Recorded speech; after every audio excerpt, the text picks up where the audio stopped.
Get ready for the dictation. Dictation will start in 5 seconds. Start. Sir, I am mostly in agreement with almost all the principles that the Honorable Prime Minister has enunciated this morning, and yet I beg to submit that from the point of view of logic, I do arrive at the same conclusion as the Prime Minister has done. I may say at the outset that the continued association of my country with the Commonwealth is not justified. The Honorable Prime Minister said that it is very easy to destroy a thing, but it is very difficult to build. I agree that the work of an artist who creates something is difficult and it takes a long time to build a thing, but it is much easier to destroy it. This world of ours is not being created now. It is not something new which is being just brought out. It is in existence with all its faults and good points, and like an artist who is not creating a new thing but who is taking the buildings as they exist and then harmonizing them by trying to join them together, and in that task it sometimes becomes necessary to alter certain things here and there, and sometimes even to destroy a small portion. Similarly, in the small world of ours, when in the interest of a greater harmony to build a world with possibly a world government with freedom for all and with chances of development to every nation to the fullest extent, it is possible that some of the old associations may have to be severed. The British Commonwealth started as a British Empire.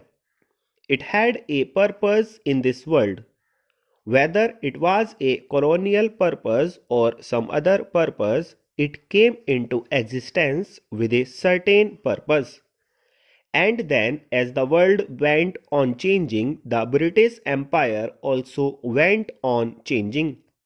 Then it was the British Commonwealth, and lastly, the word British was dropped. The Honorable Prime Minister said that the United States of America has a closer relationship with the Commonwealth than even India. I support the Honorable Prime Minister's statement, and that is just the reason and just the argument in my favor. If the United States, without being in the Commonwealth, can have as great as association with it, or even greater association with it than we have, then, sir, our country India, remaining outside the Commonwealth, can also continue the same association. Sir, the Honorable Prime Minister was vehemently against the Seattle and Baghdad Pact and all those things that he thought were against the spirit of the United Nations. He said that the nations can have regional associations. Sir, you will realize that the Commonwealth is not a region. Australia, India, Canada, and the United Kingdom are so far apart geographically from one another that nobody in his imagination can consider them to be a compact area where there may be some sort of an understanding or cooperation. With we are aiming at peace, and for the attainment of that peace, we have a world organization, the United Nations. Do you think that the formation of pacts or groups or associations helps in the development, better organization and control of the United Nations? On the other hand, these petty associations, pacts and treaties retard the influence of the United Nations. I submit that these associations defeat the whole purpose of the United Nations. Therefore, if every nation tries a little to break down the small and narrow associations in the larger interests of developing that greater association of United Nations, it is a deep in the right direction. Sir, I come to a few mundane matters. We have our trade relations largely with the United Kingdom. If you see the structure of our import and export trade, you will find that a large part of export goes to the United Kingdom and a large part of our imports comes from the United Kingdom. We are giving some sort of a preferential duty. That preferential duty creates problems for us. Commercially, we find that the cost of production in the United Kingdom has gone up much higher than in any other country. If it is a question of import of machinery, we will find that our other nations are able to offer us better terms. If it is a matter of our export trade, we find that other nations are able to offer us better prices. This link with the Commonwealth acts contrary to our interests. Our sterling balances were linked up with the sterling.